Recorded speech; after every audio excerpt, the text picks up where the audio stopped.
Hi, everybody, and welcome to RHAP's coverage of Australian Survivor Redemption. My name is Mike Bloom, and we are here to officially kick off the back half of this season with someone who got a firm kick in the back half as they were sent out the door. The merge has arrived. The game has truly turned individual, and it's only appropriate, Chappelle, that we bring you on, considering that we kicked off the first phase of the game with you talking about Lottie putting a plan into action and making this big move happen and setting herself up as a power player.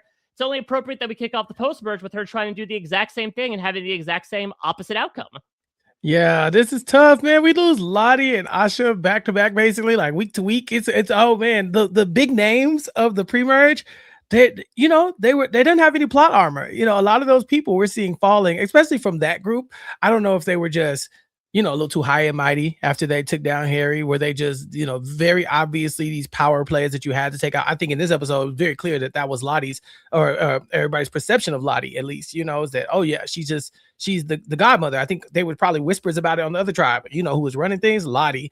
And yeah, Asha goes, and you would think that would give her a little cover, but I think this Beauty and the Beast alliance is really the one that's going to be driving this this post merge era. So yes, pour one out for Lottie. She's a good character. I hate that she didn't make the jury. Yeah, I mean, that's the wild thing, right? Especially about Australian Survivor, is because, yes, it still is a jury that starts at 11, but that is past the halfway point of the season. We lose a lot of big characters, and especially this season. We obviously talked about it last week with the loss of Asha, certainly with Faith, and now certainly with Lottie. I mean, you look at the Chizzy charts going into this week, Lottie was tied for the second most Chizzy points alongside Brooke. She had a major impact on especially the first 6 episodes of the season. Then it was a really big cool down, and then things turn ice cold.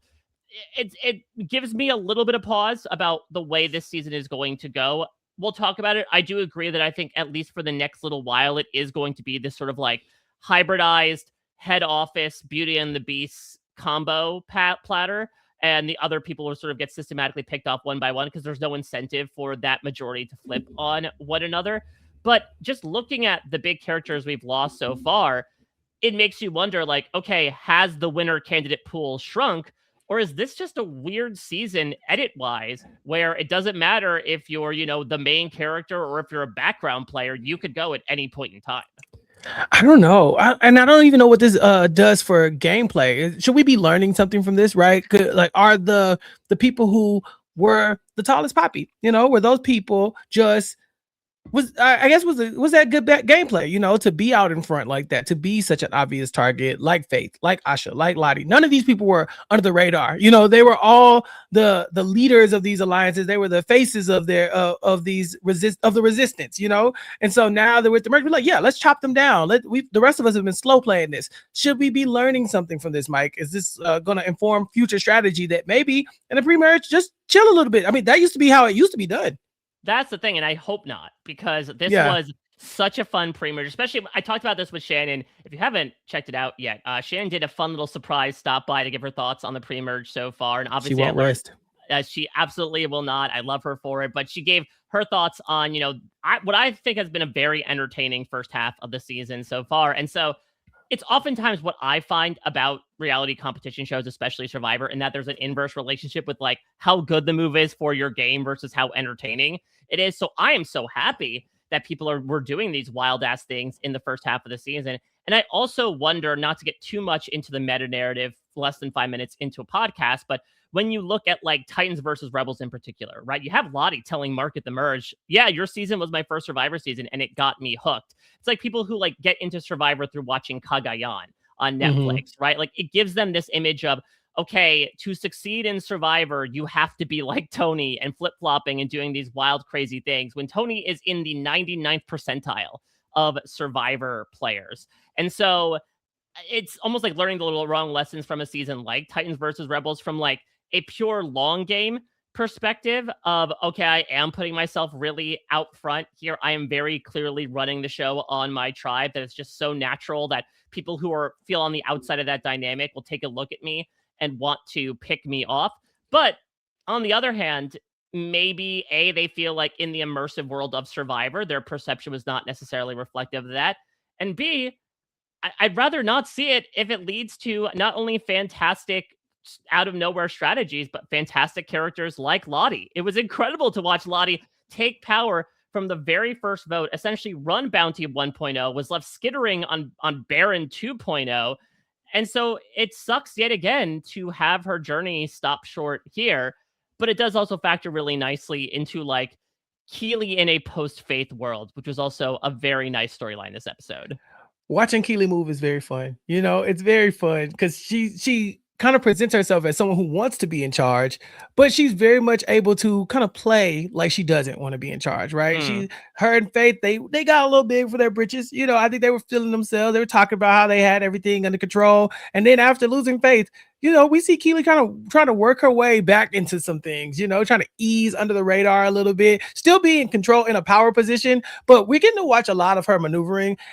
She would be such a fun winner because it would be so fun to kind of track what got her here, right? Like okay, I want to work with Mark. Okay, I want to work with Mark, but to an extent, let me get this group together, you know, and then start forming a counter alliance against Mark in case I need it. Oh no, Mark got the upper hand on me. How do I pivot from there? Do I get back with Mark? Can we mend this, or do I always have like this Arya Stark ask like motive underneath this that I'm going to avenge Faith? It's very fun to watch Keeley as a character.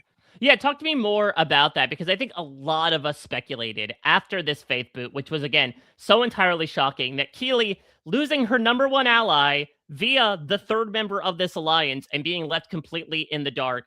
We thought, okay, this is going to absolutely sever things. She's going to be firmly anti-Mark. But even at the beginning of the episode, we see her say in confessional, I'm not angry. I'm not even disappointed. I just have my mind on what happens next. And she says in another confessional too, she's like, me and Mark are doing great. Mally is a thing.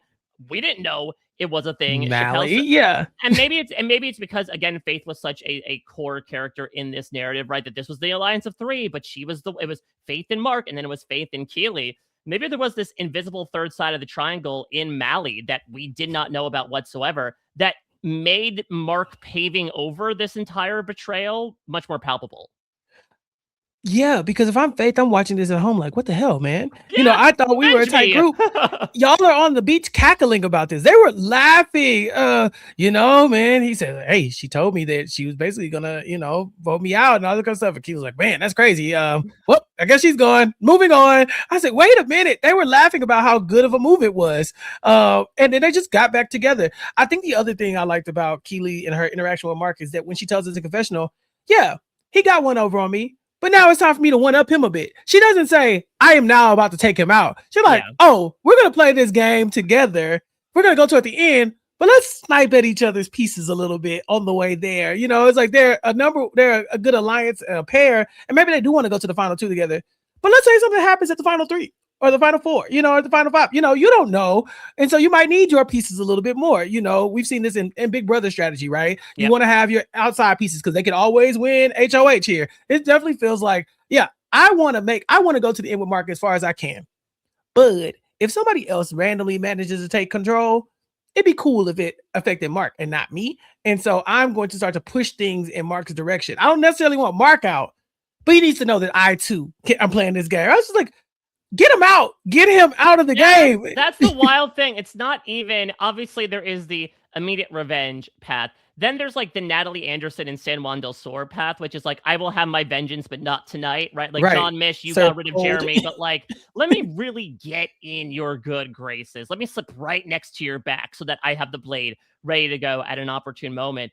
But it seems like, again, from what's being presented to us, it's less so Keeley being like, Mark will be dead to me eventually. It's like, no, I still want to go to the end with Mark, but like now I need to, maybe it comes back to story. Maybe it comes back to the wise words that David imparted on them at that reward challenge of like, you need a story in the end. Maybe Keeley's ultimate story she's already formulating is going to be, I worked with the Goliath of the season and then I took him down. It's a narrative that we've seen work heavily, especially in New Era Survivor. I think it's a little bit of a folly. One of the reasons why Faith went is because she thought too far ahead to that point. It might also just be a sense of like familiarity that maybe Keeley feels to a certain extent. Well, Mark does have these connections. I also think there's another big factor that was not really talked about at all leading into this, but I saw bits and pieces of it that reminded me, Chappell, that back on Baron 1.0, the core alliance was Mark, was Faith, was Keeley, and Brooke. And I also wonder if one of the reasons why Keeley wanted to work with Beauty and the Beast and wanted to stick with Mark is because she had a good relationship with Brooke before the swap and she didn't want to sever that at all. Maybe, but what happened to the notion of, we need to take out these returnees? Letting Brooke stay around for a very long time is dangerous. We will see in this episode who has the necklace. It's Brooke.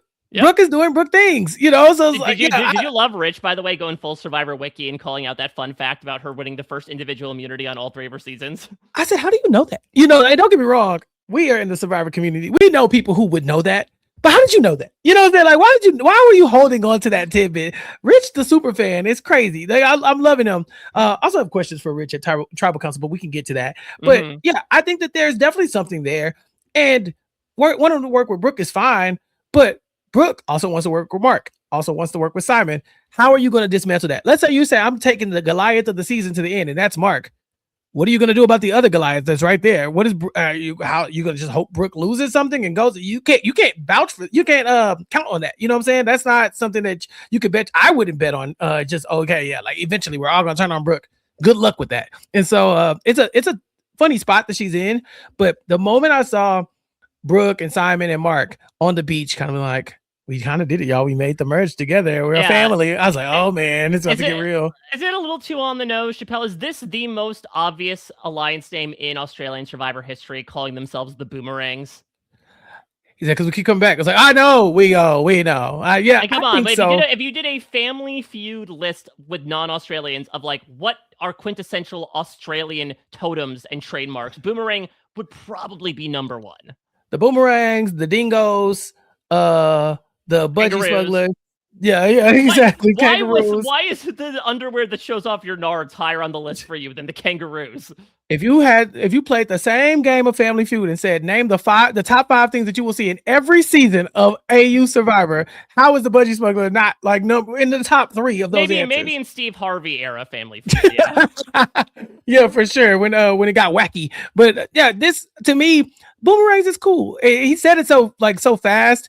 I mean, do we need another alliance name is the real question, because dear God, speaking of Big Brother, this is getting out of control. This is by far and away the most named alliances we have seen in a single season of Australian Survivor. And there's been even more. When I did that interview with Johnson, he was like, we had the Don Johnson alliance with Don. We had the Johnson and Friends alliance. Like, I think on paper, you're like, okay, we need to codify this alliance with a name to show that we are really bonded together.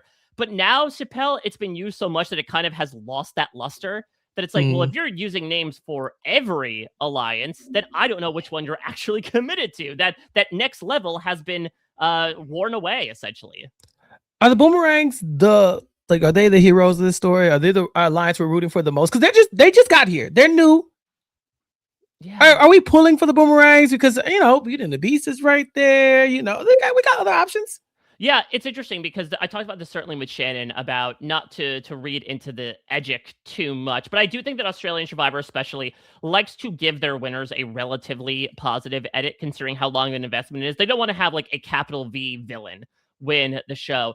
And there was some talk about like, is Mark a villain at this point? Yes, he was called a dictator and too controlling, but that was being said by someone considered another villain in Faith. It was sort of like the enemy of my enemy is my friend.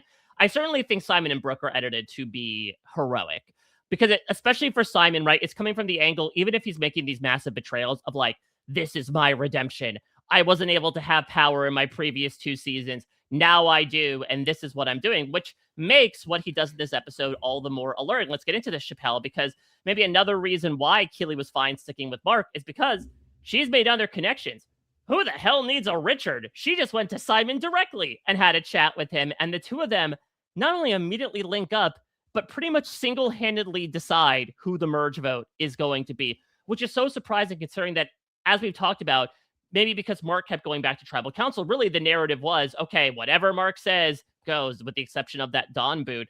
But here, it's pretty much decided entirely without him and merely communicated to him to be the vessel. Yeah, once they identified that Lottie is the leader of the resistance, you can't really you really can't shoot that down because it makes sense, right? She's like Caleb, Blanche, Cameron. who's going to be running that group, and amassing the troops. And it's like, yeah, it's very obviously Lottie. Even if it wasn't Lottie, the lore of her has spoken across the season already, right? They know about her on all the tribes. And she doesn't really do a good job, I think, of kind of downplaying her threat level. I think she gives off leader vibes, and so it was a very easy decision to make. I was fascinated because there was a lot of suspense in this episode. I don't know if it was Mike. What did you think when you were walking into this episode? We get about halfway through. Was it like, okay, it's very clearly Lottie, or did you think maybe there was some wiggle room here? I think, you watch between like, okay, how much screen time is Lottie getting versus Jackson? Jackson got a little bit before Tribal Council that maybe was a bit of a red herring. I did feel like it was setting up for a Lottie boot. It's almost like light Aisha episode where like they really are building up Lottie feeling incredibly confident. And I understood her being a target of that side. Again, if the point is we kind of have the numbers right now, so let's mitigate any possibility of us being split apart. The key, person to be that chisel to that dam would be Lottie. She is the one who has the skills, who was able to reign supreme in the first version of this tribe. Yeah, she's been on the back foot the last couple weeks or so, but she certainly has that capability. As you mentioned, more than a Caleb, more than a Blanche, more than a Cameron, which are more so like at least perceived as these passengers, as mentioned in Tribal Council. So if the goal of that alliance is get rid of their biggest threat, it absolutely does make sense. What it comes down to, at least as is shown in the edit, is that essentially the three people in the middle here, in a manner of speaking, are Laws, Richard, and Sally. But the weird thing about this, Chappell, as we saw at the end of this episode, we'll certainly talk about, I think, your perspective on whether or not they should have flipped and voted Jackson out and start cracking away at that Beauty and the Beast plus head office alliance. But also, given the plan that was given to them, and that's smart on the part of this majority, there was really no way they could kind of do so, right? Like, if you think about the 4 Beauty and the Beast plus Mark and Keeley, because let's say Laws flips, that would be 6. We already had, 3 people voting for Ben because there was this false split plan, which got Caleb, Blanche, and Cameron all on Ben. In order for the outsiders to win the day, they would have had to vote with Jackson alongside Lottie and Sally and Laws and Richard. So it would have had to involve getting them more as a unified block. And so the more I think about it, the more this made so much sense, despite what they were building up in terms of suspense, because it essentially became less about two sides and which side will they take, and more so about like the majority kind of with a BB gun, taking out like the little animals and targets that are wandering into frame. They're not really a cohesive unit. Yeah, and then there's still some questions to me about maybe like Laws. What is her motivation here, right? If you want to swing somebody like Laws to your side, how do you do that when she's running information back to Lottie? And so she's like, we counted her as a part of the Beauty and the Beast alliance, but it feels like her heart isn't in it. It's like every time they talk to her about, hey, look, we got to vote somebody else. She's like, really? We got to vote somebody else? Yeah. I don't know. I didn't know I was going to play that kind of game. We got to lie to them, So I thought that Loz's heart wasn't in it, so she might stick around with Lottie. But you're right. Even if she did that, they would still have to vote alongside Jackson to make the Ben thing work, right? Jackson being the target here is very it was such a good read on Lottie. She knows Caleb hates him, and so she's like, "Bet, let's do Jackson." It would it's gonna make us so happy to take him out. Like you got Caleb at that point. But Jackson's social game is probably underrated. He's really good. He's in a really good spot. I think in the pre-merge, it wasn't as pronounced because he was at the bottom of that alliance. But since linking up with Simon and Ben, he's really seemed to find his spot. And they're just going to be able to dictate what's going on from now on. Now, my question now is like, well, who is going to dismantle this, right? Let's say they just go heads up and it's this alliance versus the other one. Then obviously we're going to see, Cameron gone soon. Caleb's gone soon. Blanche gone soon. But that's not how the season has been going. It hasn't been predictable like that. And seeing that Keeley is one of the ones who decides, oh no, I'm going to go talk to Simon. He's a challenge beast and I'm going to be his strategic powerhouse. What are you going to do with that information? Now that are you picking Simon over Mark? Is it, Keeley, Mark, and Simon are now a group? Is, what is she going to do now? And is that like her final two, right? To us, she kind of presents it as though this would be a perfect pairing. But is this the perfect pair that's going to dismantle the Beauty and the Beast? Or, are they just going to hope that they get picked off by the other side? I don't really know where she goes at this point.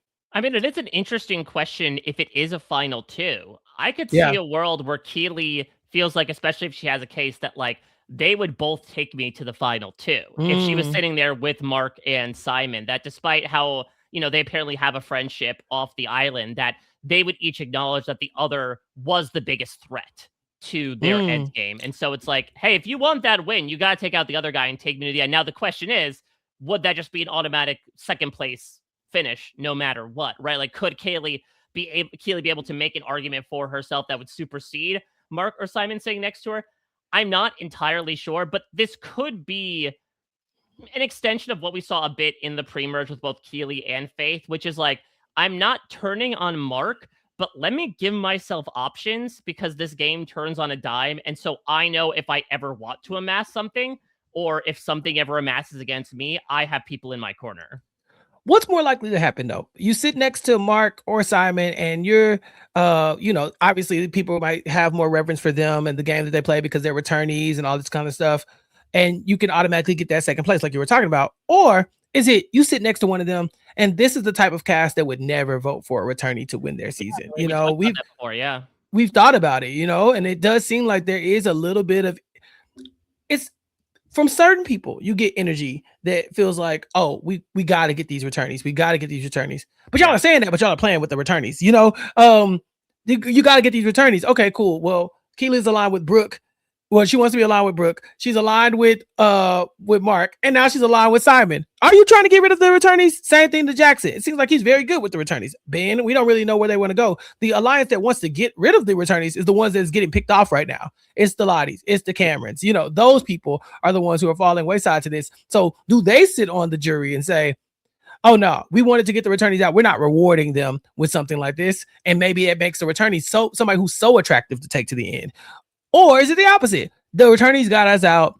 Thus, we have to pay homage to them. We have to give them credit and know that we tried to get them out. We could not, and now we have to reward them. I think it's a dangerous game to play to assume that you should go to the end with both of them, or either of them.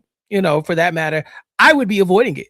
I think I would like to see what Keeley is doing now to get these people out. Well, what other pieces is she going to have? Because if she thinks I'm going to team up with Simon to one day take out Mark and anybody, Mark and Jackson, Mark and Brooke, but whatever the case may be, how are you going to do that? What is Simon going to do to help you do that? And can you trust that Simon is going to do that? I have really big questions about Simon as an ally.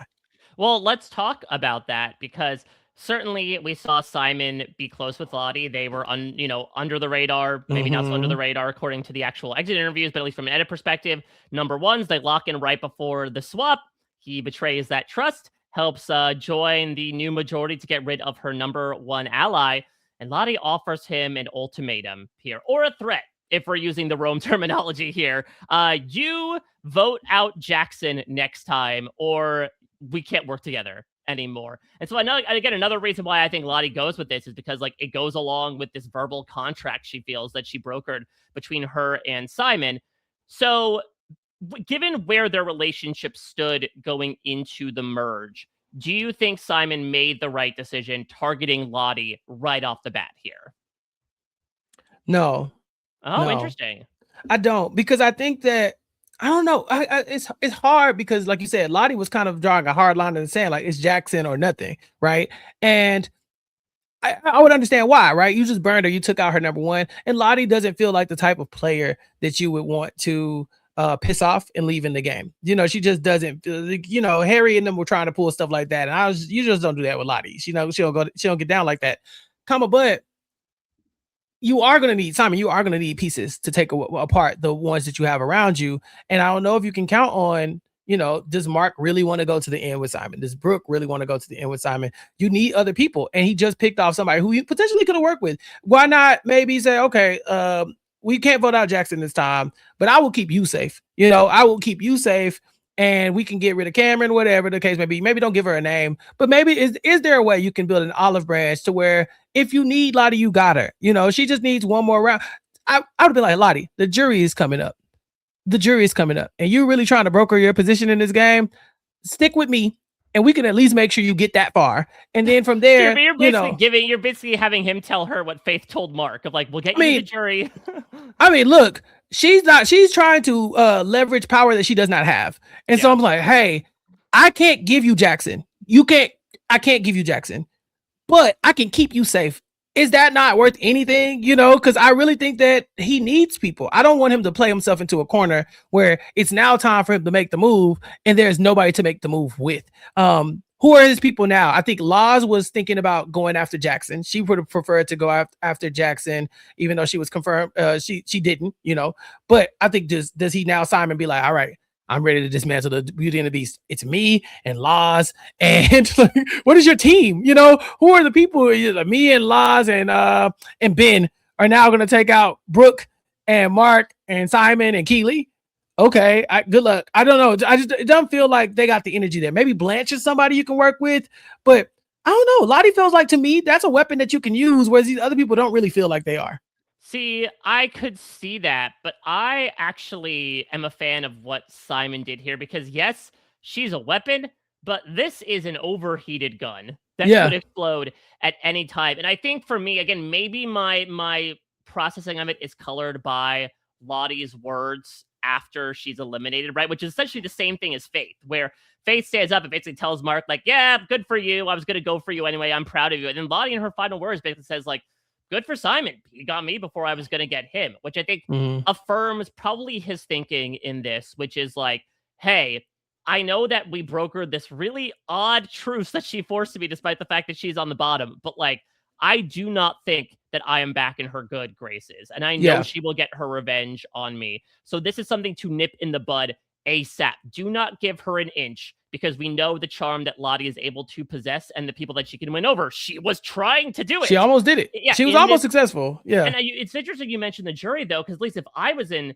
their shoes, that would actually be an argument to take out Lottie. If I'm Simon, do I want to put Lottie on the jury? Yeah. Do you want Lottie standing there on day 46 being like, we had a deal and you broke it? Not to say that she would necessarily like go full Stu Hawk on Simon, but like you are not necessarily sending a friend there to sit and marinate for a specific portion of time. I think that's also something that's a little underrated when it comes to these first couple post-merge rounds, especially in Australian Survivor, is, okay, it's a new phase of the game, but the jury hasn't started yet. And so you get to not only pick people that you want to go as an immediate threat to your game, but you can also pick people who you personally don't want to sit on the jury and possibly vote for you in the end or vice versa. Yeah, I think you're right. I think Lottie's not workable. She's not a workable ally, because like you said, they would have had to basically vote with Jackson to make this happen. Lottie's like, it's Jackson or bust. Yep. And so if Simon wanted to keep her around, let's say he wanted them to take out Lottie, he didn't want to be involved in it, then he has to have an alternate plan that him and Lottie are working with in order to keep, okay, cool. Lottie can go. I want to keep her on the jury, whatever the case may be. She can go, and then I can be like, I had no clue, but there was no alternate plan because she wasn't willing to do it. And you're right. She's going to get there. And she's definitely going to let you know about it at the end. But on the flip side, you did say in her final words, she's like, good for you. How does a person who says good on you for taking me out then be like, but bad on you for taking me out, and you was for because you never of it. know, because all Simon has seen was, again, him sitting down with Lottie and Line being like, you betrayed my friendship. If you want to work with me, you have to do this one thing. Like, that is a kind of hostile tone that you would assume she would take into Ponderosa. Absolutely. Yeah. It was a tough loss here with Lottie. I really think that she was such a power player. Same thing with Aisha. There's so many big people from the first part of the game. I would love to see what happened if they played a little bit longer. I'm not saying bring back all the pre-mergers, but bring back the pre-mergers. They were fun. With the exception of Pastor, aside from that, give him another chance. Just give him give everyone name tags, and I think he'll do a better job. And honestly, Tez, you can stay too. You know what I'm saying? I know you're listening. You can stay too. Come back with some teeth. I need you to have a little grit. But yeah, I think that there are some people who have really made a name for themselves, and it's a shame that we won't get to see them play more. And they'll probably be footnotes in the history of Australian Survivor because they don't bring back that many returnees. It'd be really hard to kind of get that pre-merge spot in a future season. Well, you talk about a loss we experienced agreeably. So let's talk about Laws here for a second, because yet again, she is presented as one of the central people between essentially what were factions on Baron 2.0, right? Which was Beauty and the Beast and was Lottie and crew. And so it does seem like, especially with Lottie, Laws seems really tied into her, in her voting confessional. She says how close she was with her and how heartbreaking this is. But I do feel like, again, Chappell, this is another thing that I was not completely surprised by. Because if these people were to flip, it would have to be more of a unified thing because of the way the votes were splitting. And also because, like, we do forget that Laz also has relationships in Beauty and the Beast as well. Mhm. This is not like, I would imagine in this five-sum, in this quintet, it's not like, okay, Laz is automatically on the bottom. She would be fifth if it came down to us. Like, it seems like she's in tight with Jackson. Seems like she has a working relationship with Simon. Who knows with Brooke and with Ben. So it does feel like, well, it's couched in her voting confessional, right? As like, I don't want to burn my shields just yet. I think that actually gives a lot of perspective into where she feels she falls in this majority, which is like, I'm not the one that's going to be gunned for by the outsiders. And if it does come down to a final 7 or even a final 5, I don't know if they're turning everything on me. I think everyone else is so threatening, they're going to turn on each other over than turning on me. Yeah, Laz is a fascinating character to me because I just don't think she's got the killer instinct that I'm looking for, right? Like like I said, when it's time to pull the trigger, she's like, yeah, I'm concerned about Mark. And if I had to vote out one of them, I'd prefer it be Jackson. I'm like, okay, but by doing that, where does that put you? You know, is that maneuvering your game to a place where you will now be a front runner and people will think, oh, Laz is running the game? Probably not. Will people look at you as like a flip-flopper? Probably. You know, are you taking out people just for the sake of, I'd rather work with these other people? I think Sally put it best, where she said, it's not about who I want out, it's who I want to work with in the future. I think Laz wants to work with people on both sides, and that's hard to do. That's why she's in her voting confessional to Lottie being like, damn, you know, hate that I got to do this to you. Laz, you got to pick a lane. You got to either pick a lane or figure out a way to make this ping-ponging back and forth, Tony Vlacho style, you know, or whatever, work for you. And I don't know if that's you know, Richard, who we've seen wants to play alongside Laz, Sally, who also is kind of in that swing position as well. Maybe they're the ones who, okay, right now we're Beauty and the Beast. But next time, when it benefits us, we've now joined Caleb. We've joined, Cameron. And now we're about to take out Jackson underneath their noses, you know, and now that weakens that side. And that side can't go to this side and talk about voting us out because we're in the middle. Come put yourself in like a Tika 3 situation, you know, in a spot where you are the swing votes, but you maintain that position by keeping these two sides warring against each other. Yeah, I mean, I think that would be the ideal for Laz. I've said it many, many times, use this phrase, particularly when it comes to Simon, but that is sort of having your cake and eating it too. The Sally story, I'm also kind of mystified by because the verve she has and the narrative, even Richard says it at one point, this seems like sort of like a person who has kind of risen from the dead, right? Be it from Redemption Beach or her being like, you know, I was sort of having to work with the 3 wise women just to make sure I don't get votes, even though I kept getting votes. Now I'm ready to take down Mark and Keeley. Voted alongside them. Keeley says in a voting confession, like, me and Sally are great. Do you see, I'll frame this for you, Chappell. What do you see more likely happening? Sally is used as sort of like a weapon to be able to take down Mark and Keeley, or Mark finally is able to vote out Sally despite Keeley feeling so locked in with her? I think Sally is the weapon here. I think it's a better story. I do, because we've been following Sally's storyline for a couple episodes now. At first, she was very quiet, but she's been such a key part. She worked her way into the front office or whatever they were called, the home office, whoever. And she did, but she didn't feel like she was really a part of it, right? They kept being like, oh yeah, we have the 3 wise women, but really the alliance is Faith, Mark, and Keeley. Faith goes, and now Keeley and Mark are like, okay, it's me and you again. They're not like, it's me, you, and Sally. You know, that's not a thing. And I think Sally realizes it. She said, like, I'm finally free from the oppression of being in their games, and I can do my own thing. So I think she's looking for a way out. I think she's looking to dismantle that alliance. She just needs the right numbers. I think she has Rich. And I think right now, based on the way Laz voted this time, she can have Laz too. But what do they do with that? And I really think that people like on that other side, in that minority of this vote, I think they're going to be looking for somebody to play with. And if you can go and use those people's ire against Mark, against Simon, against Brooke, and say, okay, bet, let's take one of them out. Then we take them out. What are they going to do? How are they going to go get these people to now say, oh no, Sally and Rich and Laz are the biggest threats in the game?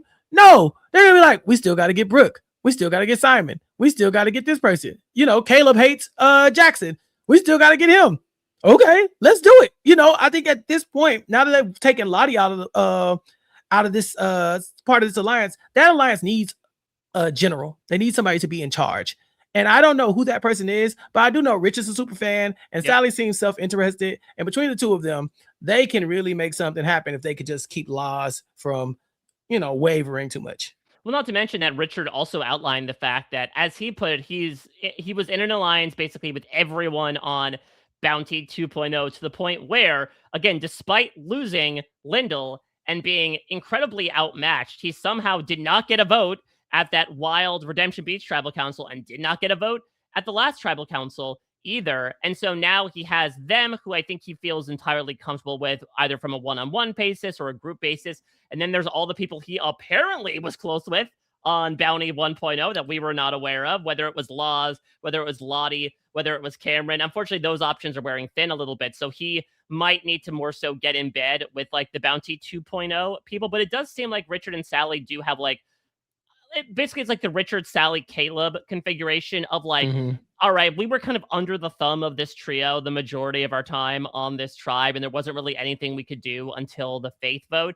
It seemed like they were ready to sort of like slink back in the shadows for now, but they could reemerge later. That's the thing, Chappell, that I think this ultimately comes down to, and why I, at the end of the day, was not thinking necessarily it would be a Jackson vote, is that there are, in my opinion, primarily two different types of merge votes in Survivor in general. There is a line in the sand vote, and there is a go with the flow vote. The line in the sand, think like Survivor Cagayan, to go back to that. It is a, think Survivor South Pacific, Redemption Island. It is, or even like 49 is another great example of this. Okay, it is you versus me.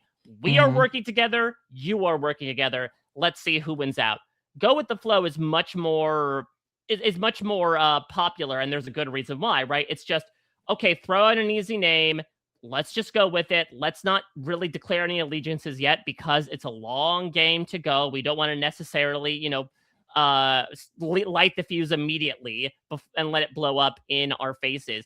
And so it's interesting because you could argue on paper, again, this could be line in the sand for Beauty and the Beast and Mark and Keeley if they're just going to run the table. But I think for your Richards, your Sallys, your Lawses, this was much more of a go with the flow kind of vote, where it was like, hey, you know, one option is probably better for me than the other, but I don't want to draw a line in the sand right now. I've got a good thing going with some people that would immediately be tarnished if I were to get rid of Jackson, as opposed to, yeah, getting rid of Lottie is not the most ideal thing, but it honestly spills less blood than the alternative.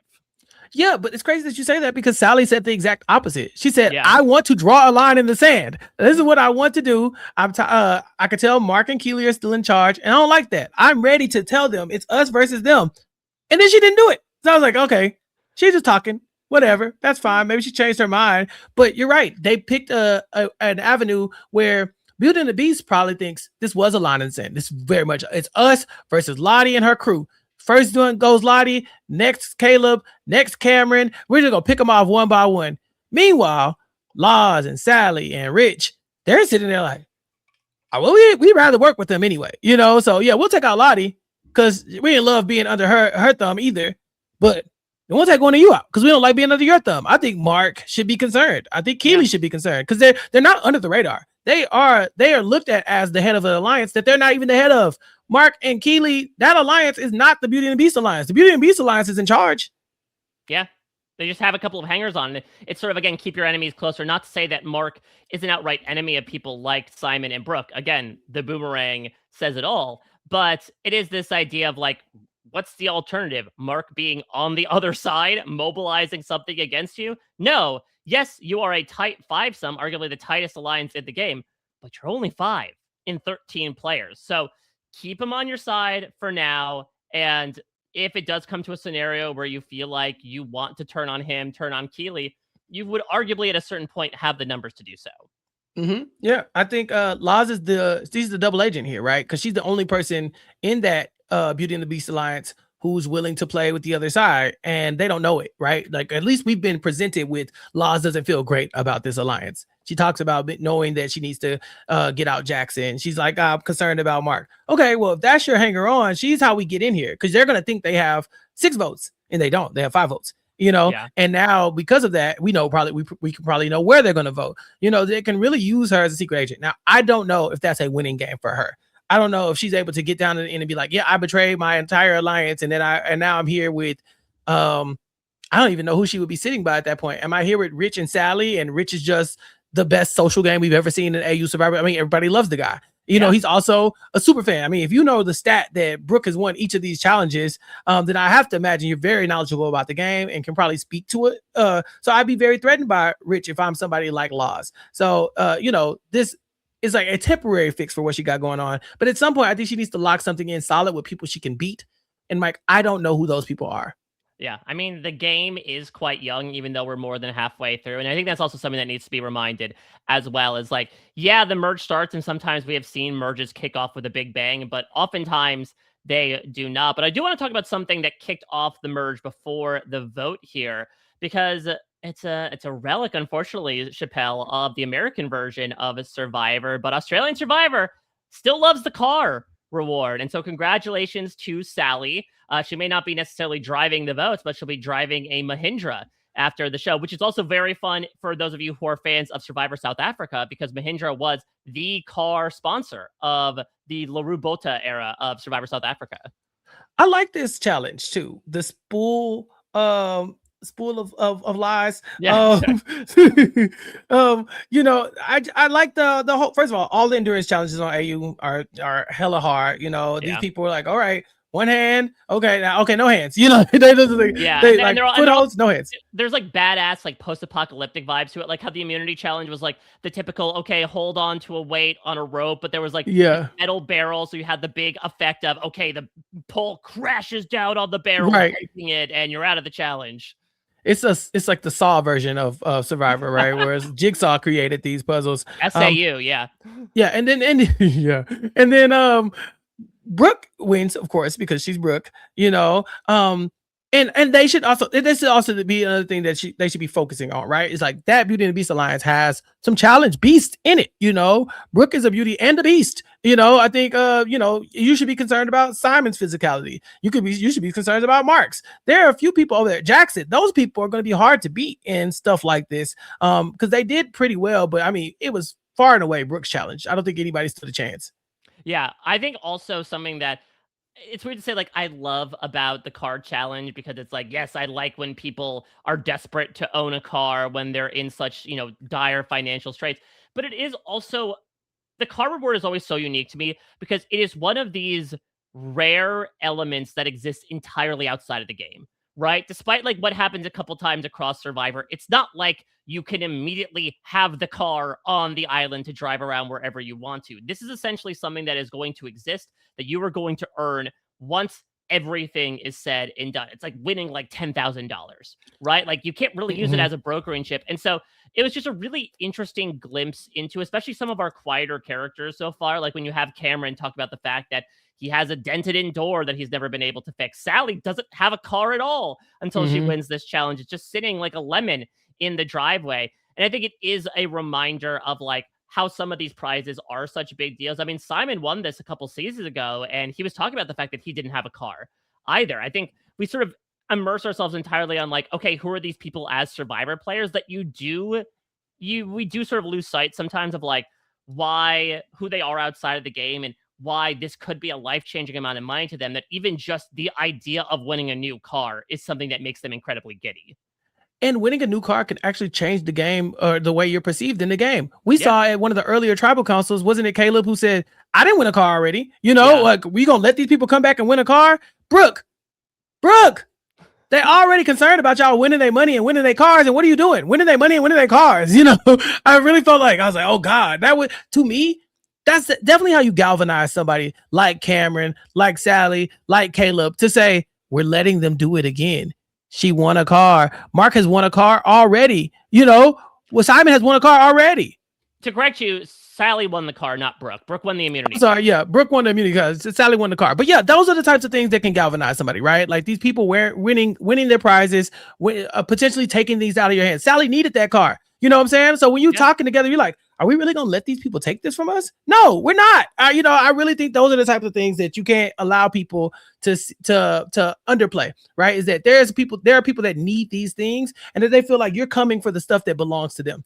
And I think that's how I would talk about galvanizing the crew is that, hey, Sally, you won the car, but like if we get rid of some of these other people, you can win other stuff. I think we've seen people kind of talk about their strategy in the game when moving with their partnership. Like I think what Steven Fishback was like, hey, if we get out this person, then you can win all the challenges. Talking to JT about and Token Cheese, deep cut pool right there for me. But yeah, I think that it makes sense. We got to get these people out of the way so that we can shine.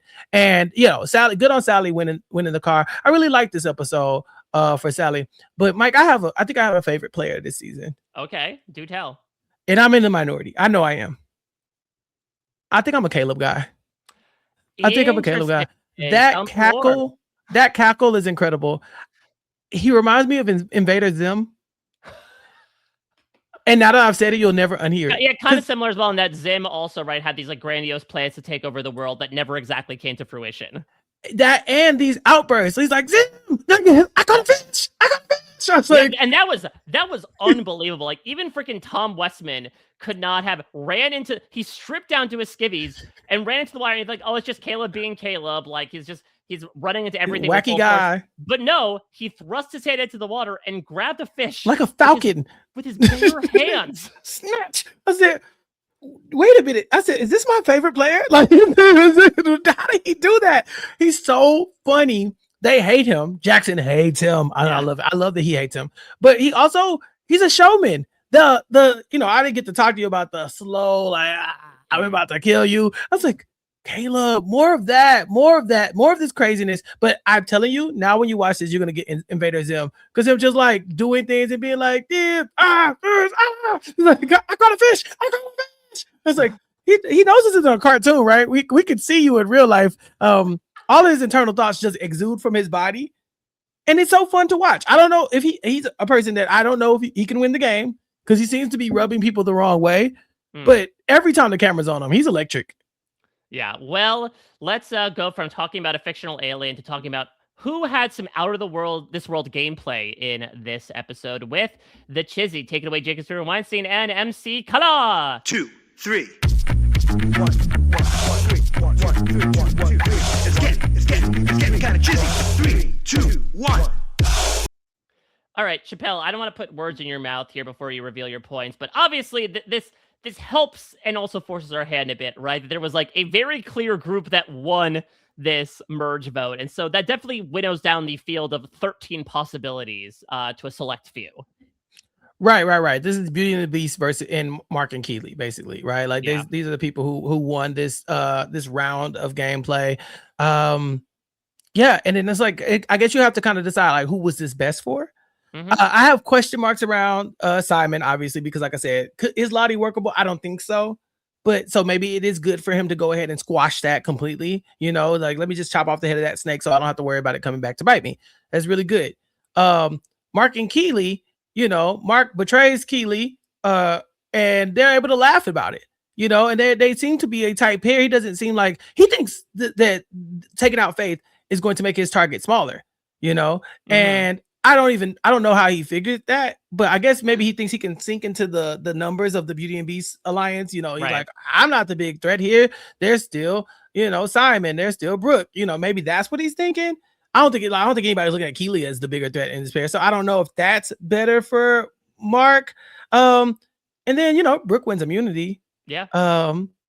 Give it to Brooke. Yeah, I want 3 points for Brooke. 3 points for Brooke. Wow. Yeah. I think she wins immunity. She's in the majority alliance here. She doesn't seem like, people seemingly still want to work with Brooke, even though I think they should be terrified to do that. But I was very critical of her in the carrot in the box. Challenge, and I was like, I don't like that. But this, I have nothing negative to say about Brooke this round. What about you? I'm gonna give it to Simon. I've espoused before my points. I think you bring us some good ones about like, was this a workable relationship? But I do feel like the benefits. It's like we talked about almost with Mark and Faith to a much different extent, but still the costs of getting rid of her are much more outweighed by the benefits. This is a move that you are making with Keeley to broker this new relationship. This is someone that you could certainly perceive is not working with you truly, to the point where she even makes mention of that in her final words. It was a matter of when, not if, she was going to turn on him. And I do feel like, honestly, I'm kind of like is it weird to say I'm more impressed with his gameplay in this episode than the Aisha vote, where he was like, again, he comes back being like, this is my redemption. Like, this felt like this had more finesse to me than like a little bit of the futzing around he was doing around Aisha and Lottie.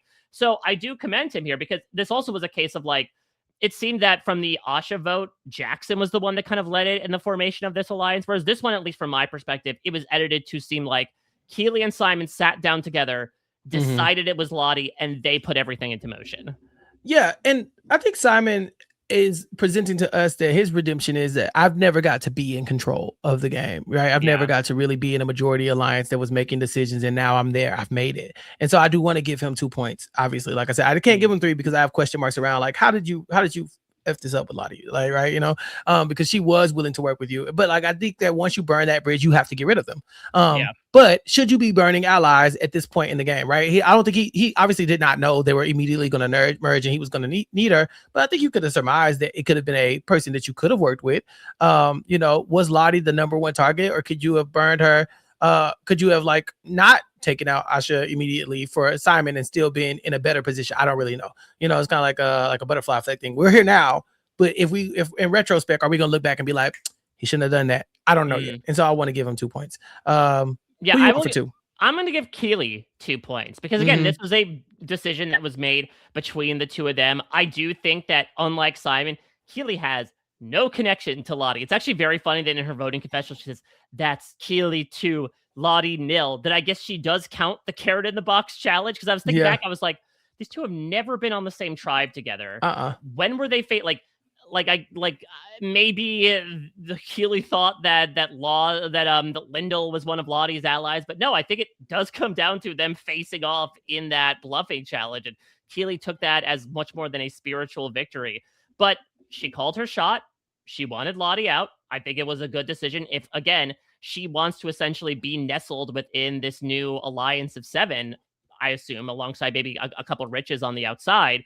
And she got her wish. She seemingly architectured this vote and had it fit together to a T. And I have nothing but comment. She got Sally on board when Sally's like, Mark and Keeley are running this thing. So I have as much as I don't necessarily know of her claims of like, me and Mark are great, Sally and I are getting along like a house on fire. Like, I still think without Faith in the game, she is in more danger than she was with Faith. I still have to give her a lot of flowers for, yet again, somehow coming into an episode and just single-handedly determining who was going to go with her voice and her vote. Yeah, I want to give her credit for that. But to me, I just don't feel like she's in the most powerful position. Like, yes, she got Mark, right? But she's working on Simon. I think those are kind of her pieces right now. But I don't know. I don't know if that's like, I think gameplay wise in this round, I think, yeah, she did great. But I don't know where this puts her in the future, right? And I'm thinking of like, who is better positioned? And that's kind of how I look at it. Like, who is better positioned moving forward? I don't know, because she still looked at Sally's still looking at Keeley as an op, right? Sally worked with her this round, but she's working with her and being like, but I will come for you, right? Her and Mark. And so that's why I'm kind of hesitant to give them any credit. So I'll give it to Sally. Sally. Yeah, I think that she's in a position where she's not going to be targeted anytime soon. And that I think that, you know, as much as Keeley dictated this vote, Sally, Laws, and Rich were the swings here. They could have gone either way. And she was talking about how, like, yeah, I see that Keeley is in charge and I don't like it. You know, she's like, I'll work with her, but it doesn't feel like Sally saying, and yes, it's me and Keeley to the end. And Keeley's like, yes, Sally thinks it's me and her to the end, but it's not. This is Sally being like, okay, not yet, you know? And I'm like, all right, for that, I want to give her more credit, because I think you have to pick your spot. And I do think that when people start shooting at that other side, they're not going to shoot at Sally and Laws and Rich. They're going to be shooting at these people who are looked at as power players. And I think in a way, Keeley is still looked at as a power player, you know, for her to have been so defanged with the vote out of Faith. She worked her way right back to Mark. I think anybody looks at Mark and knows he's in a 2-person alliance with Keeley. It's not a secret, you know? So I'm thinking, okay, if we can't get to Mark, if Mark wins immunity, who's our next bet? Do I think I have a workable relationship with Brooke? Okay, maybe. So I won't go with her. But Keeley, okay, I never liked working with Keeley. She can go, so I'm going to give my 1 point to Sally. I'm going to give my 1 point. It would not feel fitting if all 3 members of this Boomerang Alliance did not get some acknowledgement here. Okay. I'm giving a point to Mark because of expectations. And again, this is very personal, but these are my cheesy points because after this Faith move, well, I did think it was the right thing for him to do. I came in with a lot of trepidation of like, okay, he's lost Keeley. He's probably lost Sally at this point. But it does seem like, I want to give him credit for being able to smooth things over with Keeley. And look, it does take 2 to tango. It seems like Keeley was willing to meet him there as well. But the way he was able to do that, the way he immediately connected him, Brooke, and Simon together, again, not entirely his doing, which is why he gets the 1. He also was presented as kind of the person to help carry out this plan that Keeley and Simon suggested, right? He was the one that kept going to all these different parties and talking about the vote being on Lottie. So it's almost like representative of that interaction, that Keeley and Simon were the 2 architects of this plan, so they should get the 3 and 2. Mark was the enforcer. And also, again, I was surprised with the fact that he was able to keep his closest relationships intact going into the merge when I really thought that those were going to be shot to smithereens after Faith went home. So my question is, who was kind of at the bottom of this? Does anybody who was at the bottom of this play have any wiggle room to maybe potentially flip the game, right? It's like, is Cameron basically drawing dead at this point? What can Caleb do? I think we kind of talked about that a little bit. I think latching on to that kind of swing group and going and taking out Jackson and stuff like that could be good for him. I say, but I'm starting to see some people kind of feeling like they're fading into the background a little bit. Yeah, so I think that, Cameron, it's interesting because you would say Cameron's got a little bit of those popcorn muscles, as I say from my own office chair, and that he may be perceived as a physical threat, but he kind of has been a little bit of a womp in challenges. So I think that he's not necessarily a massive threat to take out next. Blanche is lovably aloof. I love the interaction during the immunity challenge. And Blanche is like, I wish I could offer you something, Simon, to drop out. And Simon's like, how about a vote? And she sincerely asked him, you want me to vote for you? So poor Blanche, yet again, left out of a vote. I'm trying to look back actually at the voting charts. I think maybe she has been in the majority, once? Maybe, if that. She flipped to the strong side right before the strong side got taken out. She has never been in the majority because she's cast 3 votes in the pre-merge. 1 was for Sally during the Cat vote. 1 was for Dawn during the Johnson vote. And then she cast one of the votes towards Brooke that was idled out ultimately. So it seems like I don't necessarily see her having enough social capital to accrue something.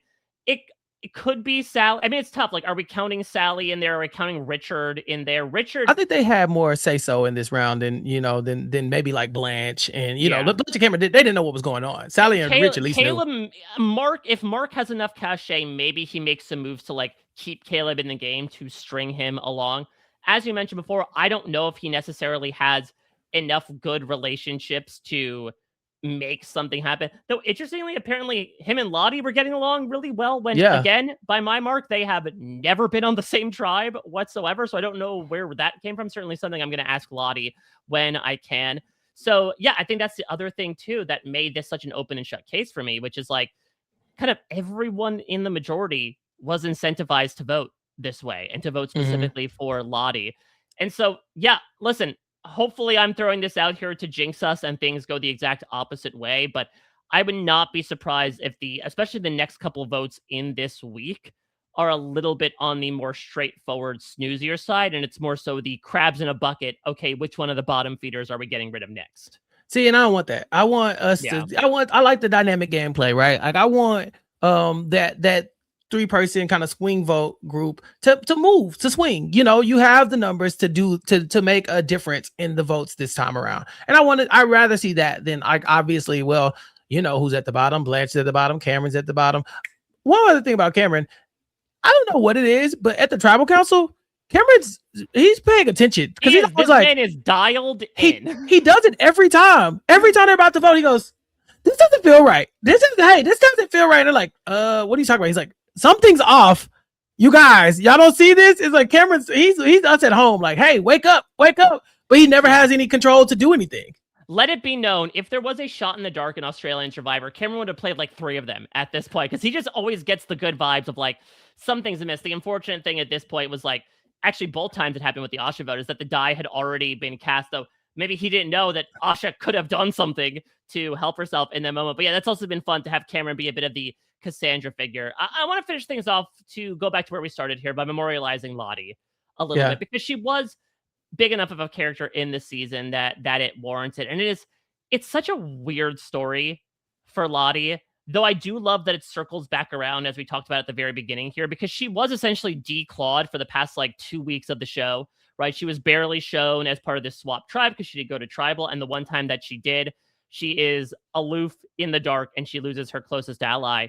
But like, when you have someone like Harry telling people in the moment and in exit press like how scary of a player Lottie is, I feel like that speaks volumes. And that's why, again, it made so much sense to get rid of her. And it sucks that we lose a player this way. It makes sense for their games. But I really liked Lottie just immediately seizing the reins of that tribe, pretty much dictating every single vote that happened there and turning the game on Harry, a player that, was one challenge away from winning his original season. Lottie was able to get one over on him, which says a lot, or a lottie. So I'm super sad that we do not see her on our screen anymore. I'm especially super sad, as you mentioned, that we don't get to see her on the jury, but it just makes me look even more fondly upon the badass gameplay we got from her, especially in those first 6 episodes. Yeah, but are we supposed to take something from that, right? Did she play perfectly and just lose? Or is there things that she should have done, right? Or in the future, when we have returning seasons that have captains or even just returning players, do we say, all right, we saw what happened with Lottie, maybe don't take the reins of the tribe so early. Maybe allow the Harry or the Simon to be in charge, and see if you can nice up to them. I mean, that's a classic strategy in these games where returners get game good with the returners because it's good for you. She took out a returner and it made her the biggest fish in the pond. And so when people start shooting, you couldn't miss her. And you could take out the other big fish she was aligned with. I think that we've been talking about it. Why are you weakening these people? Just take them out. Why are you weakening these people? Just take them out. I think for me, it really became an idea that, okay, we weakened Mark. We had to take him out, but could you not play nice with Mark? Was there not the ability to just say, all right, I don't love that Mark's in charge, but if I can get in his good graces, maybe we just continue and we move on from there. And then later on, I can start to build an army that will take him out when it matters the most. How valuable is it to be in charge pre-merge if only when you get to the merge, you are now the biggest threat and you will go home immediately? It's very, very good points. But again, it makes for entertaining television, and it kept us going and kept us in support of whatever Lottie was doing up until this point. I'm excited to talk with Lottie, of course, in a few days' time to get her perspective on everything. Maybe find out a little bit more about like when she was going to take that shot at Simon, if it was sooner rather than later. But again, like, she sort of died on her feet rather than living on her knees, right? Like, she got taken out because of the suspicions that she would lead the resistance, and that's exactly what she was trying to do. So she went out doing what she loves, I guess, she did. In a manner of speaking. She did. I just want to kind of juxtapose her with the people who are playing nice with Mark. Keeley, who's always like, no, me and Mark are good. Mark just took out Faith. We're still good. Keeley's still here. She's still here to fight another day. So maybe, I don't know. We're building this evolution of strategy for Australian Survivor at some point. We got to be able to talk about what's a good move and what's a bad move. Maybe, taking charge when you have returning players, people with the allure and the experience to kind of come back at you, especially multiple returning players, right? Like, you got out Mark, but you left Simon in, and Simon is a part of this big alliance that will betray you. He betrays you once by taking out your number one ally. He betrays you again. Maybe the goal is, if I'm going to have returnees here, I stomp them out completely, and I'm the person who's stopping the resistance, as opposed to being the person who's looking at stopping the resistance. It was a fun thing to watch, but man, it sucks because you feel like there's a good player in there, but will you be talking about her, weeks from now, once we get 9 episodes in and we've seen some more dynamic gameplay? I don't know. All right. Well, we shall go into one of those 9 episodes tomorrow, as the merge will keep on coming. And this, assumingly, will be our last pre-jury vote as well. So again, we shall see if that logic will dictate any one of, again, I'm assuming Cameron, Blanche, or Caleb will go. Or again, who the heck knows with this season? Yeah, this was a bit more of a straightforward vote, but anything could go in really any direction here on Australian Survivor Redemption. But one direction you should be going is to all the great stuff Chappell is doing over at recapkickback.com. What would you like to plug this week? recapkickback.com. That's it. youtube.com/@recapkickback is my YouTube page. We're talking about all kinds of stuff. We got some overlap with you, Mike. I think Sarah Carradine and I are going to be talking about jury duty. Yes. I know that you got that going on. Mari and I, this week, I think we're talking about Cross, the finale of season 2 of Cross. We're going to talk about that. Matt Scott's going to come and join us for Tyler Perry's season 2 of Beauty and Black. So that's going to be cartoonishly funny. Join us for that one. G and I are still talking about Abbott Elementary. Chantel and I are still talking about I Love New York. We're about to wrap that up. I think we're at the final 4, so it's about to get good.